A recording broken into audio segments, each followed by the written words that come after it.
কেমন আছো সবাই? নিম পাতা দিয়ে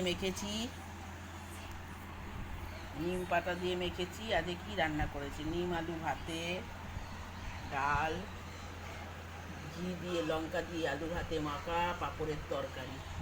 এই ভাত বেশি হয়েছে। এই মেয়ে আজকে বাড়ি আছে, একসাথে বসে খাচ্ছি। এই মেয়ে খাচ্ছে, মেয়ে আজকে বাড়ি আছে তাই একসাথে বসে খাচ্ছি। এই আমি ভাত নিয়েছি, ছেলেকে খাওয়ানো হয়ে গেছে। এই ছেলে মোবাইল দেখছে বসে বসে, ও মোবাইল দেখা ছাড়া খায় না। আর এই খাচ্ছি, খেয়ে নিই, তারপর খাওয়া হয়ে গেছে। খালি থালা, মেয়ে এখনও খাচ্ছে টিক টিক টিক টিক করে।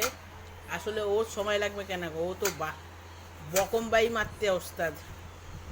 এইটুকুনি ভাত রয়ে গেল, দেখি রাত্রি রেখে খায়। বিকেলে আসছি, আবার পরে আসবো।